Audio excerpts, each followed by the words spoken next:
Hello and welcome to another video. So, we have some Legion Imperialis leaks.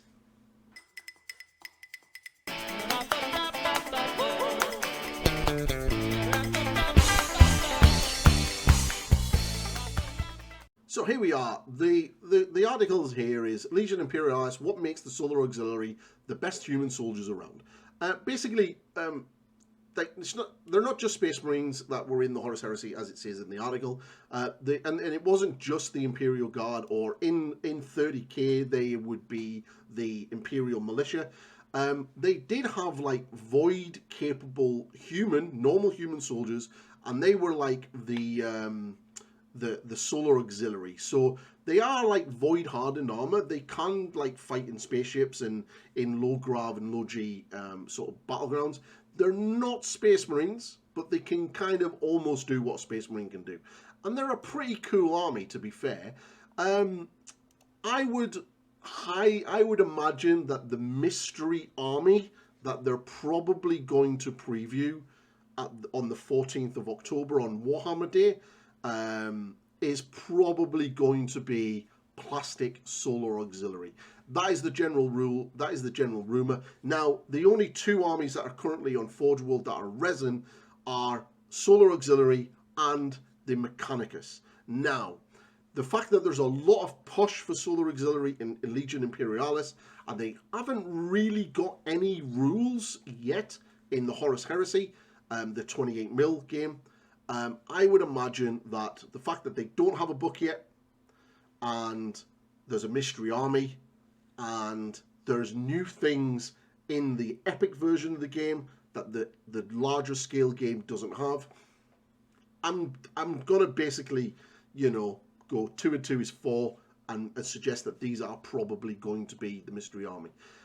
So they are really cool. They're kind of steampunky. They're like kind of cool, steampunky, but yeah. And they're pretty cool, and they've got a lot of tanks. So one of the cool things as well is what we're going to do is we're going to jump over and look at the new the new Imperialis Legion Imperialis leaks for the Solar Auxiliary. Okay, so here are the leaks. These pages are now obviously these books or something has happened. So not too sure how this has actually got out in the wild yet, but something has happened to the book to result in Games Workshop not putting this out. So it's kind of interesting that they have dropped.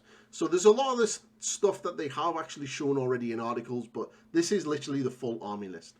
So this Solar Auxiliary sub-cohort is a cohort strength is divided in sub-cohorts. So your compulsory detachments are a HQ, a support, and basically this. And then your optional detachments are all of these. Now the picture isn't great, and I'll see if I can actually get them a little bit bigger. Okay, so after some tinkering, managed to get them a little bit better. So they're a little bit clearer, but not amazing.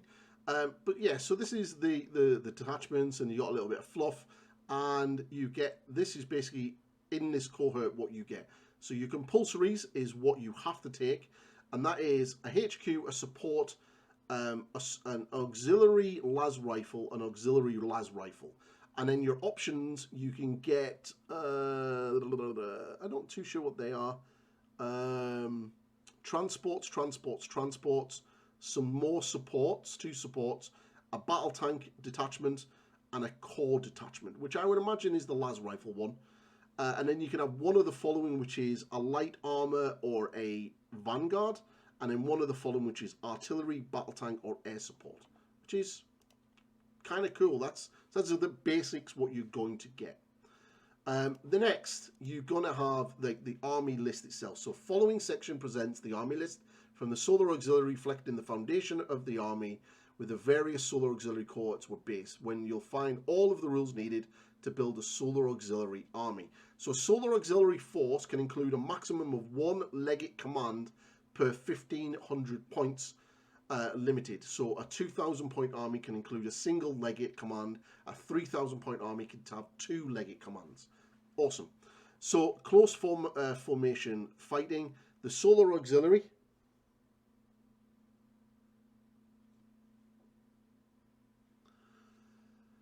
Solar Auxiliary Infantry mod increases the CAF by 1, while in the base contact with one or more friendly Solar Auxiliary Infantry models. If a detachment is garrisoned, so we can now confirm that there is some form of garrison rules in this game, within a structure, it is presumed to be a base contact with at least one other model from that detachment. Okay, so Solar Auxiliary Command Structure. Many Solar Auxiliary detachments have the Chain of the Command special rule, which is over here. Within limits of the orders they can be issued unless there are within range of a detachment with the Solar Auxiliary HQX special rule. These rules can be found in the special rules section to the right. Cool. And in tank command, certain formations and or detachments allow a model to be upgraded to a tank commander where applicable.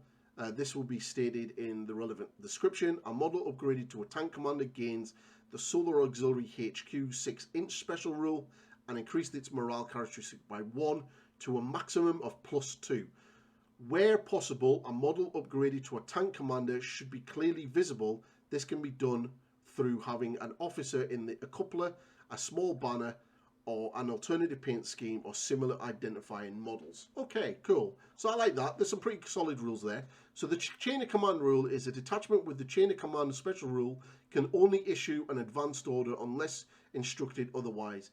If an independent unit, see page 91, don't have the full rule so I can't, contains only models with this rule, then the independent unit can be issued another order, even if the larger detachment can only be issued with the advanced order. Okay. Now, I think this army is limited to what orders it can do, and I think they mentioned that in a previous article on the Warhammer community page. So, yeah, if you want to go now, check out the Imperialis articles, and it'll probably explain how orders work over in there. If a detachment with the chain of command special rule has at least one model wholly within the command range of a model with a Solar Auxiliary Command HQX, which is what the tank commander gets. He has a Solar Auxiliary HQ 6 inches. Special rule, it can issue any order it would be eligible to issue, i.e. first order, charge order, march order, or advanced order, instead of just the advanced order. A model's command range is a number of inches equal to the value in brackets numbers as the special rule. This does not allow a broken detachment to be issued an order other than advanced or close combat. Cool, okay. So they've got a little bit of command and control, which is nice to see. So the Solar Auxiliary Armoured Company compulsory is 2 battle tank detachments and a heavy armor detachment, and then they can have optional of battle tank, and heavy armor, and then one of the following, either another battle tank, some artillery, or some air support. So their special rule is 1 vehicle from the compulsory detachment must be upgraded to a tank commander for 10 points, and that's cool. So the Pioneer Platoon is the next detachment. Its compulsories is a HQ, a Bastion, a Storm Section, and another Bastion. It options can have a support, a core, air support, or 2 Vanguard, and then one of the following, a battle tank, an artillery, or air support. And its forward position special rule is compulsory core detachment slots in this formation must be filled with auxiliary veterans storm sections. All Solar Auxiliary detachments with a Solar Auxiliary Pioneer Company that consists entirely of infantry models gain the Infiltrate special rule. Or other Solar Auxiliary detachments within the Solar Auxiliary Pioneer Company gain the Forward Detachment special rule. That's pretty cool. I'm wondering if these are the guys with the spades, because they've shown models with guys holding spades. I wonder if that's the Pioneers. So the Solar Auxiliary Command. So an example of a sub-cohort consistent of in the late Great Crusade era approved combined arms configuration in these proportions, the las rifle sections most likely be serving in support of the Lehman Russ battle tanks rather than the other way around. So you've got your command legate, your command echelon with a transport, which is the little lightning silly fighter thing, which is absolutely pointless. There's 2 rifle sections with at least 20 models. There's an Ogryn section with 4 Ogrins. There's a battle tank with 4 Leman Russes. Some heavy Sentinel patrol. Some air support with the Thunderbolt Squadron. And then the Horus Lightning Fighters, which I imagine will be transports for the 3 infantry units, which is kind of cool. Then an example of an armoured company. One of the so you've got a Baneblade super heavy detachment with 2 Baneblades. You've got 2 a detachment of 6 Leman Russ battle tanks, a detachment of 4 Malkador tanks, and then 2 Thunderbolts in the air support role, which is pretty cool. And now apparently air power in this is they kind of just come on and do like a strafing run, and you can kind of have like dogfights with the other aircraft on the game. They're kind of not just like 40k or hours. They are currently in Horus Heresy, where they kind of just like wibble around and fire at the ground, and there's no real like dogfights or anything. So there's apparently rules for like dogfights and stuff in the game, which is pretty interesting. So the support detachment. So this kind of gives us a look at what the detachments are going to look like in regards to the unit profile and like the points and everything else. So the auxiliary organ section is 1 infantry detachment of 4, so that's probably going to be 4 Ogrins. They've got a movement of 5, a save of 6, a CFA, which I'm not overly too sure what is, which is I think is close associated fire or something like that. It's just +3. They've got a morale of 4+, and they've got 1 wound each. They've got the claws. There's the claw profile, which is they basically just have the rend trait in close combat. And then you've got some upgrades. So an auxiliary Ogryn section can purchase one of the following upgrades. So you can increase the detachment by 2 for 15 points to have a unit of... so I think it's 2 Ogrins on a base. So you're going to have basically increase that by an extra 2 Ogrins. Or you can increase it by 4 for 30 points. So 80 points for essentially 8 Ogrins. Special rules, they have Furious Charge. So the Veterans Storm section are 40 points for 1 infantry, and the detachment size is 4. Their stats here, they've got a 6-up save, they move 5, they've got a CAF of 1, morale of 4 and 1 wound. They've got pistols and power axes. The pistols are got 6-inch range. They have 1 dice, they roll 5 to hit, it has no AP, and it's got the light trait. The power axes have got the rend, and their upgrades, you can increase it by 2 or increase it by 4 for 10 or 20 points, and they've got the steadfast rule. The headquarters detachment is, the Legate Command detachment is 16 points. So you can kind of see that this is pretty cheap, and I imagine that when we look at the tanks, that's where the real points are going to come into it. So it's one detachment size, so I reckon that's 1 base, which has the auxiliary command. So it's got 5-inch move, a 6-up save, a CAF of 3+, a morale of 2+. So 1d6 over 2, I imagine. It's got Architect's pistols and Volkite charges. So the Architect pistol, it's got 6-inch range, one dice each, hits on a 5, -1 AP, and it's got accurate and light. And then the Volkite charges has got an 8-inch range, 1 dice, hits on a 5, 0 AP, deflagellate, and then light. I'm pretty much going to guarantee now that the deflagellate rule pretty much works exactly the same way as it does in the Horus Heresy as it will in this. So any unsaved wounds will generate an additional hit. That's probably what it's going to do. So the Commander Inspire 8-inch special rule. Invulnerable save of 6+, Master Tactician, and Solar Auxiliary HQ of a 10. So that goes into the chain rule and the chain of the command rule. So you've got the Auxiliary Tactical Command detachment for 10 points, which is basically a tactical command. I wonder if these go together. I wonder if this is basically the points that you pay for the legate, and then this is the command squad that you build around it. Or essentially a separate HQ choice. So they've got a 6-up save, they've got a morale of 3, a CAF of 1, and 1 wound. Las rifles are 10 inches range, they've got 1 dice. so 1 dice each. You hit on 5s, and they've got the light rule. Commander, Inspiring 8%, 8 inches, and the Solar Auxiliary 6. Okay, so maybe an alternative command unit. So we've got the Bastion detachments, which is the auxiliary rapier batteries for 50 points. It's got a detachment size of 3. So you've got the rapiers move 4 inches. They've got a save of 6+, a CEF of 0, morale of 4+, and a wound of 1. Now weapons are laser destroyer array, quad launcher, and mole mortars. I wonder if these are the little rapier things that you get in that box set. So the laser destroyer array has got 15 inches. It's got a 2 dice. It hits on 4, -2 AP, and it's got an anti-tank rule. The quad launcher is 6 to 30 inches, or 16. And you either fire with 2 dice for the long range or 1.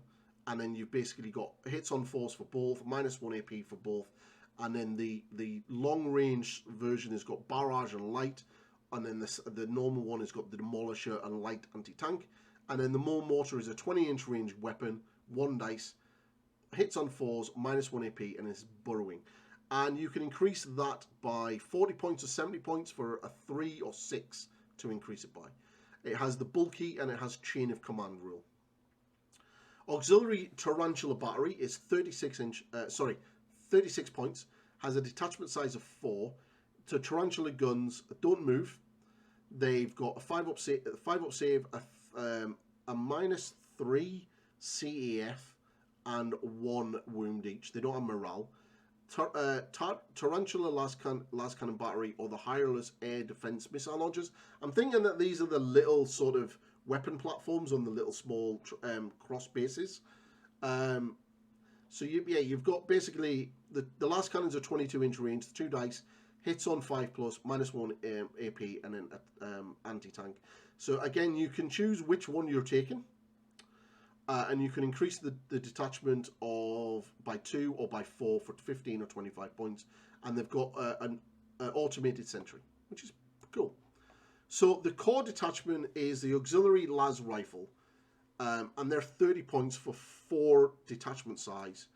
They move 5 inches. They've got a 6-up save. They don't have a CFA. Their morale is 4+, and they've got 1 wound. They've got las rifles, which we've already gone over. And they also have flamers. So they have, or they can have flamers. So it's 1 dice, hits on a 4+, no AP, light cover and light, ignores cover and light. So an auxiliary las rifle can purchase up to 6 upgrades chosen from the list below. It will purchase the same upgrade multiple times. Each upgrade increases the detachment size by 2, adding the respective models. So you can have 2.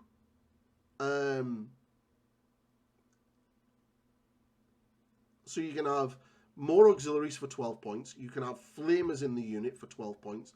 You can have a Veltari for 12 points, or Ogrins for 15 points. Now, it does have a little bit of stuff here. So models added via the upgrade are auxiliaries that exchange auxiliary las rifles for flamers. Okay, makes sense. Models added via this upgrade use the respective profile of the following page. So I imagine that's talking about the other 2. And they have the chain of command and line special rule. So this is where the points are. So the battle tank, the Leman Russ Strike Squadron battle tank detachment is 175 points. So this is now where you're seeing the points getting taken from your army, because the infantry are pretty cheap. So a Leman Russ battle tank moves 8 inches, as a 2-up save, it has a CAF of +2, a morale of 4+, and 1 wound. So weapons, the Leman Russ battle tank or the Vanquisher battle tank, so you get to choose which one you want. It has 2 vehicles, by the way, in this detachment. So the hull-mounted heavy bolter or a hull-mounted las cannon, again, you choose. So the Leman Russ battle tank is 25 inches. It hits on 1. It hits 1 dice, hits on 4s, -1 AP. The Vanquisher has 32-inch range, has 1 dice, hits on 4s, -2 AP, anti-tank and armor bane. And then the heavy bolters are 12 inches, 2 dice, +5, no rend, no AP. So it's only got front arc, light point defense special rule. And then the las cannons are basically 22 inches range, 1 dice, hits on 4s, -1 AP, anti-tank and arc forward. So that's the gun that's in the front hull. So a Leman Russ squadron can purchase one of the following. You can increase the size of the detachment by 2. Now I would imagine that that means that it's 1 tank, because this is a detachment size of 4 for a vehicle or for 2 vehicles. So I would say that increasing the detachment size by 2 would you put that up to 6, which would give you a 3rd tank for 85 points. You can increase this detachment by 4 for 160 points, which is probably another 2 tanks. Or you can increase this detachment by 6 for 220 points, and I would imagine that is going to be 3 tanks. So the chain of command, and they've got the explorator and adaptive. So that's pretty cool. So this is where your points are going to be. And then finally, we've got air support. So this is all that's been shown and leaked. So the air support detachment is 80 points. It's got 2 vehicles, Thunderbolt fighters. So they move 25. They've got a 4-up save. They don't have a CFA. They don't have any morale, and they've got 1 wound each. They've got quad autocannons. They've got the Thunderbolt twin-linked las cannons and the Hellstrike missiles, or the Sky Strike missiles. So there's all the stats. There's quite a lot of weaponry. Any Thunderbolt fighter can exchange its quad autocannons for an Avenger bolt cannon for 3 points per model. So the Avenger bolt cannon is 16-inch range. It's got 5 dice, hitting on 5s with -1 rend. It's got front arc, light anti-tank, sky fire, and rapid fire. Where the quad autocannon is 16 inches, 4 dice, hits on a 5+ with AP 1, -1. It has front arc, light anti-tank, and sky fire.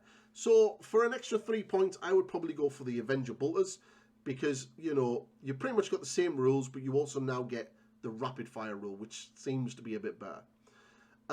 You've got the twin link las cannons as well, which we've already went over what las cannons are. The Hellstrike missiles are 30-inch range. They're 2 dice. They hit on 4s. They've got -1 AP. They've got arc front on their armor bane. Or the Sky Strike missiles are 30-inch range, 2 dice. They hit on 4+. They're -1 AP, and they've got the tank, anti-tank, front arc, sky fire, and tracking. And then you've got wing bombs, which are kind of cool. So you don't have a range. You've got 2 dice. They've got the 4+ to hit, -2 AP, and then they've got arc, rear, and then bombing run, which is pretty solid. So any Thunderbolt fighter can exchange the quad lots, which we've gone over, and then you can add, increase the detachment size by 1 for 80 points, by 2 for 150 points, or by 3 for 210 points. Now again, I'm going to sort of speculate that the detachment size is equal to the amount of vehicles. So this detachment size is 1 with 2 vehicles, so 2 fighters. So if you increase it by 3, you're essentially getting an additional 6 fighters, which will be 8 fighters in total. That's a hefty detachment. They also have the special rule, Fly, Interceptor, and Link and Jinx 5+. So that's it. That's everything that's been leaked for the Solar Auxiliary, which is pretty cool. So it's kind of it. I was hoping that maybe the Baneblades and stuff would be there, but they're not. That's kind of cool. It's pretty interesting. Obviously, there's a lot of things there that we can't really look into because we don't have the core rules. And I imagine that if this is already being leaked, that there's probably going to be more leaks over the next coming months because people out there already have it. It'll be interesting to see once the new book comes out or the box comes out, and if somebody has the one that they've originally sent out and they have a new one, if the rumors are true that there were certain things that were in there that were very political and kind of not with modern times from like the World War II era, and with a certain group that were a bit of a dick to everybody else in Europe. So we're interested to see if that actually comes out. There's a lot of rumors going around of why this game has been pushed back. Personally, I don't really care. It'll be kind of cool when it does come. I'm still not 100% if I'm going to get into it personally. I did play a lot of Epic as a kid. I had first edition Epic from 1989, and then I had my very favourite one, which was the second edition box, which was in the early 90s. I think it was like 91, which had the Space Marines and the Titan versus the Eldar. That was the main edition that I played a lot of as a kid, and it was really, really cool. So hopefully it kind of captures that again. I like Titans, I like tanks, I like Space Marines, so maybe I might get into it. One of the things that'd really be cool to see is, are we going to see things like little Primarchs? I can imagine that probably a good way of doing it would be like releasing like a World Eaters box where you get Angron and World Eater themed units in that box. Maybe that's what Forge World are probably going to do for this. But all in all, I would imagine it's going to be pretty cool, and we'll see a lot more when it eventually does come out, which I'm going to speculate that it'll probably be out November-ish time, maybe a little bit sooner. But that's all for the video. Yeah, this is pretty much just a random video, obviously because there's no podcast this week, so I thought I'll cover this. Yeah, so if you like what I do, hit the subscribe button below. If you're looking forward to Imperialis, let me know in the comments. And if you're going to like lean into the Marines or the Solar Auxiliary, let me know. And which is your Legion of choice? And yeah, give this video a thumbs up and ring that bell, and I'll see you in the next one. Goodbye now.